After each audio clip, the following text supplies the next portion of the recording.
I didn't know my life was about to change that Tuesday night at exactly 2:11 a.m. The sound of Daniel's shoes on our hardwood floor had become as predictable as his excuses. Slow, careful, calculated. Like a man rehearsing innocence before stepping into a courtroom. I was sitting in the dark living room, still in my silk robe, my laptop closed beside me. I hadn't turned on the lights. I didn't need to. I knew this house better than anyone. I had chosen the Persian rug. I had signed the mortgage. I had framed our wedding photo. 6 years of marriage, and I already knew. Creative inspiration strikes at strange hours, I said quietly as I turned on the lamp. Daniel froze. His leather briefcase slipped from his hand, spilling papers across the floor. Among them, receipts. Hotel receipts. A navy silk tie I had never seen. A restaurant bill from a place we had never been to together. "Claire, you scared me," he said, pressing a hand to his chest like he was the victim. "I was at the office. Henderson account. You know how demanding they are." "Funny," I replied, picking up the tie. "I drove past your office at 1:30. Lights off. Parking lot empty." His jaw tightened. I held up his phone. The screen was glowing. "Sophie, you wore me out tonight. Next time, my place. Don't forget the watch I like." Silence fell between us. Heavy, suffocating. "You went through my phone?" Daniel snapped. "That's a violation of privacy." "No," I said calmly. "This is called paying attention." I stood up slowly, every movement controlled. I walked into our bedroom and came back with the small leather overnight bag he claimed was for late strategy sessions. Inside were things I had never seen him wear for me. Lingerie-style gift receipts, expensive wine and voices, photographs, 8 months worth of lies. "How long?" I asked, my voice almost gentle. Daniel straightened, switching from defensive to cold. "Sophie understands my ambition. She supports my vision. You're always busy with the marina and your little boat contracts." My little boat contracts. The marina business I had built from scratch before I met him. I slipped off my wedding ring and placed it on the coffee table. The sound of metal touching wood echoed louder than it should have. "We'll talk to lawyers in the morning," I said. As I walked upstairs, he called after me. "Claire, wait. It didn't mean anything." I paused on the landing. "The square root of liar," I said quietly, "is single." I went into the guest room and locked the door, and that was the moment I stopped being someone's wife. That was the moment I became something else. I'm Claire Whitmore. I'm 38 years old, and I build and restore marine engines along the Connecticut shoreline. Not the cute decorative sailboats people post on Instagram. Real boats, salt-stained hulls, diesel engines, cold steel under my fingernails. I inherited nothing. I built everything. When I met Daniel Whitmore 6 years ago, I thought he admired that about me. We met at a charity marina fundraiser. He was wearing a Navy suit and talking about venture capital with men who'd never held a wrench in their lives. I was there because I had donated a refurbished rescue vessel to the Coast Guard training program. He walked up to me holding a glass of champagne. "You're Claire Whitmore?" he asked. "The engine whisperer?" I laughed. That's what they call me when something explodes. He liked that I didn't flirt. He liked that I didn't chase. He said I was different, grounded, strong. Looking back, I think what he really liked was stability. Daniel worked in commercial real estate development. Ambitious, charming, smooth. He spoke in polished sentences and future projections. I spoke in torque measurements and deadlines. We were opposites in a way that felt electric at first. He proposed after 18 months. A simple dinner, a gold band, nothing theatrical. I remember thinking how steady his hands looked when he slipped the ring onto my finger. "You're my anchor," he told me. I believed him. The first 2 years were good. We bought a townhouse overlooking the harbor. We hosted dinners, we laughed, we planned vacations we were always too busy to take. But somewhere around year 3, the shift began. Late meetings, client emergencies, last-minute trips. I noticed it the way you notice a boat drifting off its mooring, slowly at first, So slowly you convince yourself it's just the tide. He started criticizing small things. You work too much. You're always tired. You don't dress up like you used to. And I listened. I tried harder. I booked a weekend getaway. He canceled. I cooked his favorite meals. He ate distracted. I asked if something was wrong. Claire, you're imagining things. That word. Imagining. He said it often. His assistant at the firm, Sophie Langford, began appearing in stories more frequently. Sophie handled the zoning paperwork. Sophie stayed late helping with projections. Sophie has incredible instincts. I had met her once at a company holiday party. Blonde, elegant, polished in a way I never tried to be. She laughed too easily at Daniel's jokes.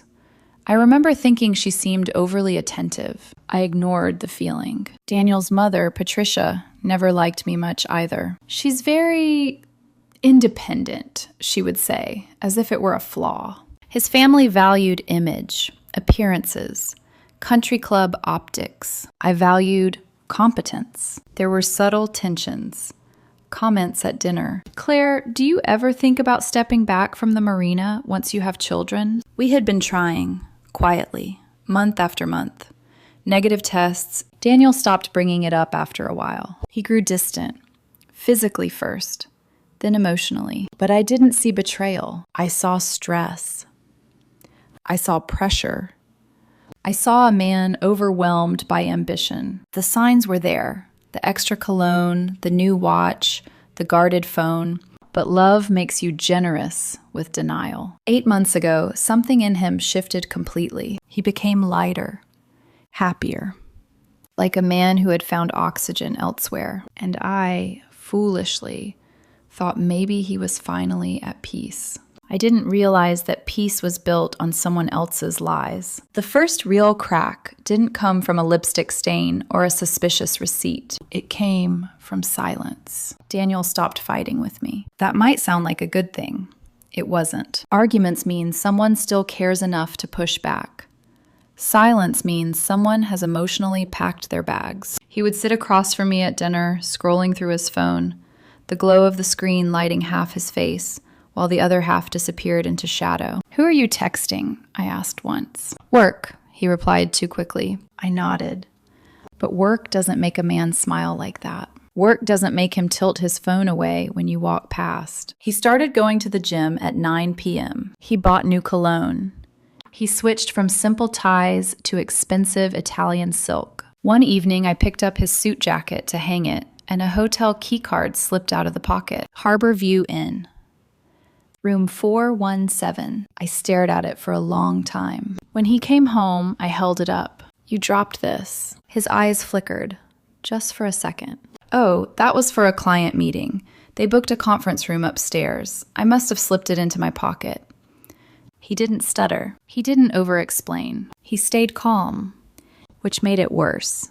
Then Sophie's name began surfacing outside of his stories. At a neighborhood barbecue, one of Daniel's colleagues said casually, "You and Sophie make a killer team. You two practically live at the office." The way he said it, the way he looked at Daniel. Daniel laughed it off. "Claire knows the hustle," he said, squeezing my shoulder. I smiled. I didn't want to be the insecure wife. But insecurity isn't born out of nothing. It's fed by small inconsistencies. Like the time he claimed to be in Hartford, yet I saw his car parked 2 blocks from Harborview. Like the Tuesday zoning meetings that always ran until midnight. Like the fact that he stopped touching me unless I initiated it. The emotional distance became physical coldness. I reached for him one night and he flinched. "Not tonight. I'm exhausted." But exhaustion didn't stop him from showering at 1 a.m. I started checking little things. Credit card statements, mileage on his car, restaurant charges. Small amounts at first. Spread out, subtle. He was careful. Too careful. The turning point of suspicion wasn't even something he did. It was something Sophie did. She called him once while we were sitting on the couch watching television. The phone vibrated in his hand. He rejected the call immediately. I saw the name flash. Sophie L. He didn't look at me. He didn't explain. 5 minutes later, his phone buzzed again. This time, a message preview appeared before he could swipe it away. Miss you already. I pretended I hadn't seen it. That was the night something inside me shifted. Not rage. Not heartbreak. Clarity. I stopped asking questions. I started observing. I began noticing patterns the way I diagnose an engine malfunction. A misfire here. An unusual vibration there, a timing issue. And once you see the pattern, you can't unsee it. Daniel began subtly rewriting our history. You've been distant lately. You're always working. You don't support my career the way you used to. Gaslighting. Soft. Strategic. He was building a narrative, one where he was misunderstood, one where I was cold, controlling, emotionally unavailable, the foundation for justification, the seed of an exit plan. And then came the overnight bag. He claimed it was for late strategy sessions when deadlines piled up. I believed him the first time. The second time, I didn't. I checked the bag while he showered. Inside were things that weren't for boardrooms. Luxury cologne samples, a silk tie that wasn't his usual style, and a receipt for 2 at La Mer, the most romantic restaurant on the waterfront. The date was our wedding anniversary. I had been at the marina that night, finishing an emergency engine rebuild. He told me he'd stayed late at work. That's when suspicion stopped being theory. It became fact, waiting for proof. I didn't confront him. Not yet, because I had the distinct feeling that if Daniel was capable of betrayal, he was also capable of preparation. And if he was preparing, then I needed to prepare too. The night everything detonated wasn't dramatic at first. It was quiet. 2:11 a.m. The sound of Daniel unlocking the front door. By then, I already knew enough. But knowing and proving are 2 different things. And I needed proof. He smelled like a different cologne when he walked in. Warmer, muskier. Not the brand I'd given him for Christmas. You're late, I said evenly. Client dinner, he replied without looking at me. Where? La Mer. I felt my stomach tighten. Our anniversary restaurant, I asked. He hesitated. A fraction of a second. That was all it took. It's good for entertaining investors. Investors. At 1:45 in the morning. I didn't argue. Instead, I waited. He dropped his briefcase on the floor. Papers spilled out. I crouched down to help gather them. That's when I saw it. A receipt from Harborview Inn, room 417. Tonight's date. 2 guests. And underneath that, a folded note. Hotel stationery. Same time next week? S. My fingers went numb. Daniel, I said quietly, holding it up. His entire body stiffened. For a moment, I saw panic flash across his face. Then he recalibrated. That's not what it looks like. There it was. The most predictable sentence in the English language. Explain, I said. It's business.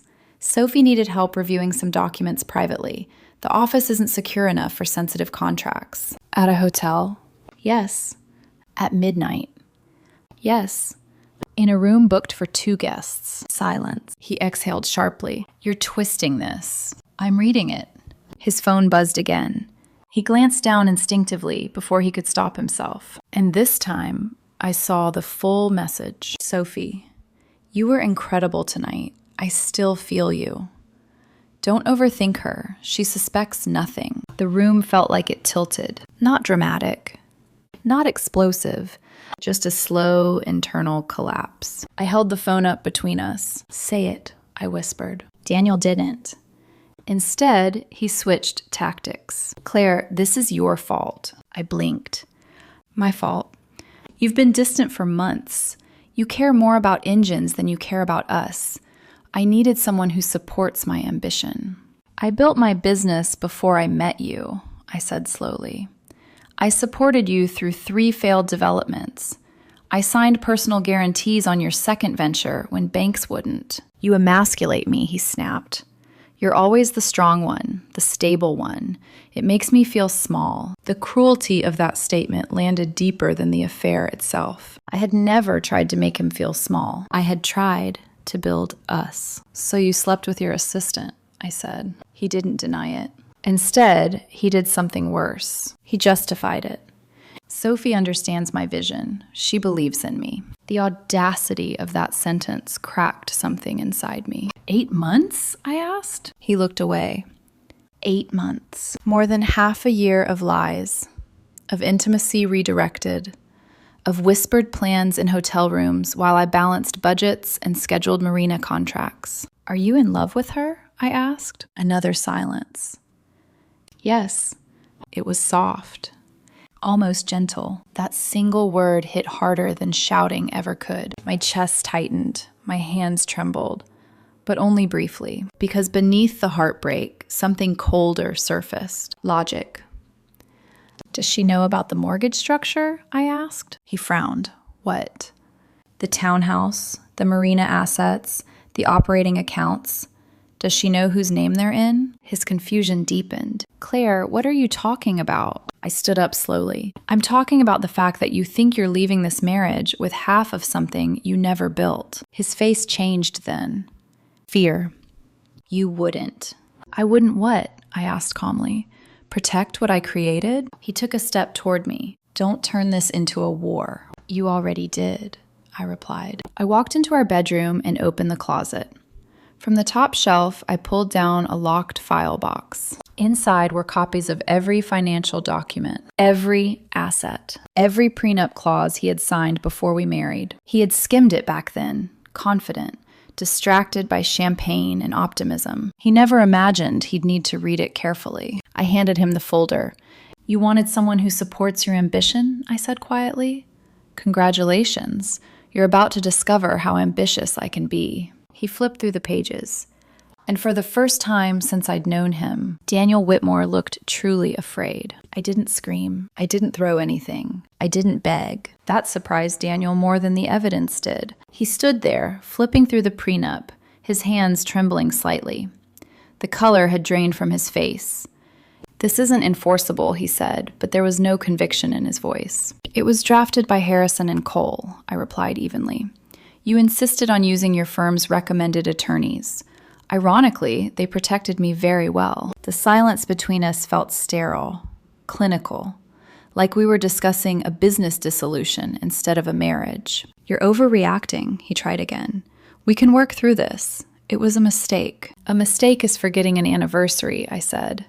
An 8-month affair is a decision. He ran. I was unhappy. Then you leave, I said quietly. You don't build a backup life. That phrase seemed to hit him, because that's exactly what he'd done. Built a backup. A soft landing. A younger woman who admired him without questioning him. I felt the grief rising then. Not explosive, but heavy. The kind that settles in your lungs and makes breathing feel optional. 6 years. 6 years of shared holidays, of quiet mornings, of whispered plans about children. Did you ever love me? I asked. He hesitated, and that hesitation answered everything. I did, he said finally. But things change. Things change. Such a harmless phrase for such devastating betrayal. I sat down on the edge of the sofa because my legs suddenly felt unreliable. For a split second, doubt crept in. Had I worked too much? Had I missed signs? Had my independence created distance? I replayed the last year in my mind. Every argument. Every cold shoulder, every late night at the marina. But no, hard work doesn't justify infidelity. Ambition doesn't excuse deception. I won't destroy you, I said after a long pause. He looked up, surprised. But I won't protect you either. What does that mean? It means I won't lie for you. I won't soften this for your mother. I won't shield you from consequences. We'll file, cleanly, legally, and publicly if necessary. His jaw tightened. You'd humiliate me? You humiliated me first, I replied calmly, just not in front of an audience. He moved closer. Claire, please, don't make this ugly. I looked at him, really looked at him. This man I had trusted with my body, my finances, my future. You made it ugly the moment you chose her, I said. He exhaled sharply. So that's it? 6 years and you just walk away? My chest tightened again, but my voice didn't. You walked away 8 months ago. That landed. He sank into the chair opposite me, defeated for the first time. There was no dramatic exit that night, no slamming doors, no shouting. Just two people sitting in the wreckage of something that had quietly died months earlier. "I'm staying in the guest room," I said. "Claire, I need space." He didn't argue. As I walked upstairs, I felt something unexpected. Not rage, not even heartbreak. Control. For the first time in months, I wasn't reacting to his lies. I was responding with clarity. But deep down, beneath that calm surface, another thought was forming. If Daniel had been bold enough to cheat, was he bold enough to plan something worse? And that question kept me awake until sunrise. By morning, Daniel had switched strategies. The remorse was gone. The fear had been replaced with calculation. He stood in the kitchen while I poured coffee, watching me the way someone studies an opponent before making a move. "We need to handle this carefully," he said, "for both our reputations." "Our reputations?" I repeated calmly. "Yes, if this gets messy, it hurts us both." There it was. Not us as in marriage, us as in optics. I didn't answer. Instead, I opened my laptop and emailed my attorney. Subject line: immediate consultation needed. Daniel saw it. "You're escalating this too fast." "No," I replied. "You escalated it 8 months ago." That afternoon, Patricia, his mother, called. Her voice was clipped, controlled. "Claire, Daniel told me you're threatening divorce over a misunderstanding." "A misunderstanding. Interesting how quickly the narrative shifts." "I'm not threatening anything," I said. "I'm responding." "Marriage requires forgiveness," she said. "Men go through phases. You can't destroy a family over temptation." Temptation. I felt my jaw tighten. "Did he tell you about Sophie?" I asked. A pause. "He mentioned an inappropriate emotional connection." "Emotional," I repeated. She didn't answer. Instead, she pivoted. "You've always been very dominant, Claire.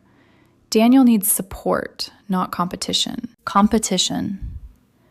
Because I owned the marina. Because I didn't depend on him financially. Because I didn't shrink myself. I ended the call politely, but the message was clear. The family had chosen sides, and it wasn't mine. By the end of the week, the pressure intensified. Daniel began subtly rewriting history with mutual friends. I received a text from Lauren, the wife of one of his colleagues. "Is everything okay? Daniel seems really stressed. He said you've been very controlling lately." Controlling. There it was. The foundation of his defense. That word again. I didn't respond. Instead, I met with my attorney, Rebecca Lawson. She was sharp, efficient, calm. After reviewing the prenup and asset structures, she leaned back in her chair. "Claire, legally you're protected. The townhouse is in your name. The marina assets are yours exclusively. He waived claims to premarital and business property. If he tries to contest, it won't go well for him." "And if he claims emotional misconduct, abuse?" I asked carefully. Her eyes narrowed. "Is that something he's threatened?" "Not directly, but you suspect." I nodded. She closed the folder slowly. "Then document everything from this moment forward." And that's when escalation became real. That evening, Daniel returned home with new composure. "Sophie and I are going public soon," he said bluntly. I didn't react. "We don't want drama." "We." He said it so casually. "As long as legal proceedings move smoothly," he continued, "we can both move on with dignity." Dignity. "You've been meeting with lawyers, too," I said. He didn't deny it. "And what exactly is your strategy?" I asked calmly. He hesitated. Then, irreconcilable differences. I watched his face closely. He was hiding something. 2 days later, I found it. I logged into our shared home cloud account, the one connected to the office printer. There were scanned documents, draft statements, prepared affidavits, and one line that made my blood run cold. Pattern of emotional intimidation and controlling behavior exhibited by spouse. He was preparing a narrative, a structured one, with timestamps, selective screenshots, edited text threads stripped of context. He wasn't just cheating. He was positioning himself as the victim. My pulse slowed, not sped up, slowed, because now I understood the full scope. Sophie wasn't just an affair. She was leverage. And Daniel wasn't just leaving. He was trying to exit cleanly, with sympathy. That night, he attempted to provoke me. Small comments. Subtle jabs. You're overreacting again. See?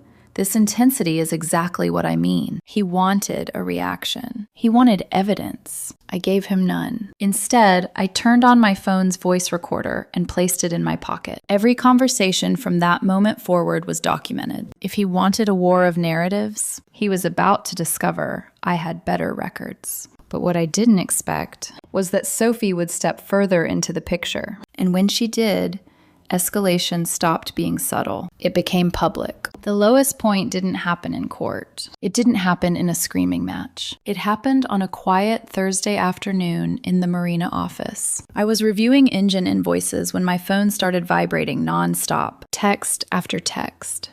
Missed calls. Notifications. I opened one. A screenshot. It was a cropped image of a message thread between Daniel and me from 2 months earlier. Out of context, it looked ugly. Me, you never listen. Me, you're impossible sometimes. Me, I can't deal with this right now. The caption underneath read, "Local business owner's abusive marriage exposed." My stomach dropped. Daniel had leaked selective screenshots to a private circle, which quickly stopped being private. He had removed his responses, removed the context, removed the fact that those messages were sent after I found him at Harborview. Within hours, the whispers started. At the marina, 2 contractors avoided eye contact. One supplier called to check in a tone that felt different. Lauren texted again.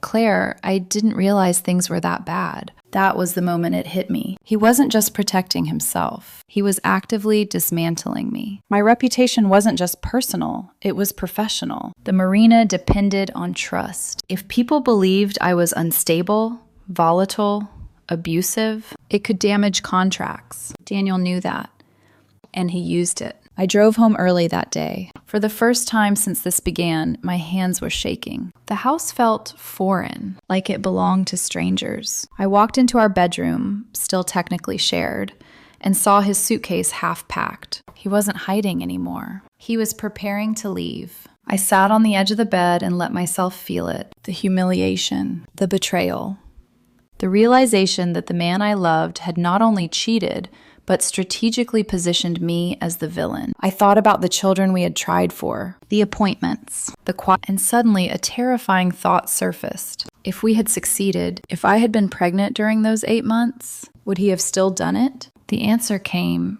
too quickly. Yes, I pressed. For the first time, doubt turned inward. Was I too strong? Too independent? Too unavailable? Had I missed something fundamental? That spiral is dangerous. It pulls you into self-blame because it feels easier than accepting that someone simply chose betrayal. I stayed there for almost an hour, just sitting, letting the grief wash through me. The house was silent, except for the faint hum of the harbor wind outside. When Daniel walked in later that evening, he saw me in the bedroom. "You've seen the posts," he said calmly. "You leaked them." I shared my side, your edited side. He shrugged. "You're powerful, Claire. People believe you by default. I needed to level the field." Level the field, as if marriage were a courtroom. "You're destroying my business. You're destroying my life," he shot back. "No," I said softly. "You destroyed your own." He looked at me differently then, not with guilt, with resentment. "I won't let you paint me as the villain," he said. "You painted yourself." He didn't argue further. He left. And that was the first night I slept completely alone in this house. No footsteps at 2 a.m. No door unlocking. No performance. Just emptiness. It should have felt peaceful. Instead, it felt hollow. I walked downstairs around midnight and stood in the living room where it all began. The lamp. The place where I removed my wedding ring. I picked it up from the drawer where I had placed it. It felt heavier now. I didn't cry. Not loudly. just quietly. The kind of tears that don't make sound. The kind that mark the end of something you once believed was permanent. That night, I understood something clearly. I had lost a husband, but I had also lost the illusion of him. And illusions are harder to grieve than people. By sunrise, I had made a decision. If he wanted to play publicly, then the truth would not remain private. The shift didn't come from anger. It came from evidence. 3 days after the screenshots circulated, Rebecca called me. "Claire," she said evenly, "we need to talk about Daniel's firm." There was something in her tone that made me sit down. "I subpoenaed preliminary financial disclosures as part of the divorce preparation," she continued. "There are irregularities." "Irregularities how?" "Transfers, small amounts, spread across development accounts, redirected into what appears to be a consulting entity." My pulse steadied. "What entity?" She read it out. "Langford Strategic Solutions. Sophie Langford." I closed my eyes. "Of course. They've been moving money," Rebecca continued. "Not massive sums at once, but over 8 months, it adds up. 8 months. The same timeline as the affair." My grief shifted into clarity. This wasn't just emotional betrayal. It was financial recklessness. And worse, corporate liability. "If this surfaces," Rebecca said carefully, "it won't just be a divorce issue. It becomes criminal." I felt something inside me harden. Not bitterness. Resolve. "Pull everything," I said. "Document all of it." That afternoon, something unexpected happened. Liam Carter, Daniel's junior associate, requested a meeting. He looked exhausted when he arrived at my office. Dark circles, nervous hands. "I can't do this anymore," he said, before even sitting down. "Do what?" I asked calmly. "Cover for him." He swallowed. "Daniel told me to adjust reporting timelines, to backdate vendor approvals. He said it was temporary, just until the divorce settled." "And Sophie?" I asked. "She knew. She helped set up the Shell Consulting account." There it was. Confirmation. "They were planning to liquidate bonuses and move funds before filings finalized," Liam continued. "If it looked like the firm underperformed, Daniel could negotiate differently." He looked ashamed. "I thought it was just internal restructuring. I didn't realize." "You realized," I said gently. "You just didn't want to." His shoulders dropped. "I have copies," he said quietly. "Backups." I held his gaze. "Why are you telling me this?" "Because he told people you were unstable, that you might sabotage his career. He's building a case, but what they're doing, it's fraud." The room felt still. For weeks I had been defending myself. Now I wasn't reacting. I was holding leverage. "Are you willing to testify?" I asked. He hesitated, then nodded. That was the turning point. Not dramatic, not explosive, but decisive. That evening, Daniel came home to collect the last of his things. He looked composed again, polished, as if the public sympathy posts had restored his confidence. "I'm moving into a condo downtown," he said casually. "Sophie and I need space from the noise." "The noise," I repeated. "Yes, you've made this very ugly." I studied him carefully. "You moved company funds into her Shell account." The composure cracked instantly. "What are you talking about?" "Langford Strategic Solutions." His jaw tightened. "You're digging into things you don't understand." "I understand numbers perfectly." Silence. "You wouldn't dare," he said softly. "Dare what?" "Report it." "I wouldn't need to," I replied. "Your own partners would." That landed harder than anything before. Because Daniel valued power more than marriage. And if there's one thing men like him fear, it's losing status. "You're bluffing," he said. I slid a folder across the kitchen counter. Inside were copies. Transfers. Authorization codes. Digital trails. His face changed. For the first time since this began, he didn't look arrogant. He looked trapped. "You think this makes you powerful?" he said quietly. "No," I replied. "It makes me informed." He paced once, then stopped. "What do you want?" "Not an apology. Not reconciliation. Terms." "I want a clean filing," I said. "No character attacks, no defamatory posts, No manipulation of shared networks. And if I refuse, then everything goes to your board before it goes to court. The silence between us was heavy. This wasn't emotional anymore. It was strategic. You're ruthless, he muttered. No, I corrected gently. I'm prepared. He stared at me for a long moment. Then he nodded once. That was it. The power dynamic had shifted. Not because I screamed. Not because I exposed him publicly, but because I stopped reacting emotionally and started acting strategically. And for the first time in months, I didn't feel broken. I felt steady. But what neither of us anticipated was how quickly consequences would start falling. And not just on him, on Sophie too. Consequences don't always arrive with sirens. Sometimes they arrive with board meetings. 2 weeks after my conversation with Daniel, his firm called an emergency internal review. I didn't initiate it. His own partners did. Apparently someone, not me, flagged inconsistencies in quarterly projections. Money moved quietly, but accountants move louder. By Friday, Daniel's access to company accounts was suspended. By Monday, Sophie's consulting entity was frozen, pending investigation. The irony was almost poetic. They had tried to position me as unstable. Now they were scrambling to explain financial discrepancies. Daniel called me that night. For the first time in weeks, there was no arrogance in his voice. What did you tell them? He demanded. Nothing they couldn't find themselves, I replied calmly. You sent the documents. I didn't have to. Silence. They're auditing everything. That's what audits are for. You're destroying my career. No, I said softly. Your decisions are. There was a long pause. You think this makes you righteous? He asked bitterly. No, it makes me honest. That was the last civil conversation we had. Within days, rumors shifted direction. The narrative that painted me as controlling began to unravel. Because when financial misconduct surfaces, emotional gossip suddenly feels small. Lauren called again. Her tone had changed. Claire, I had no idea.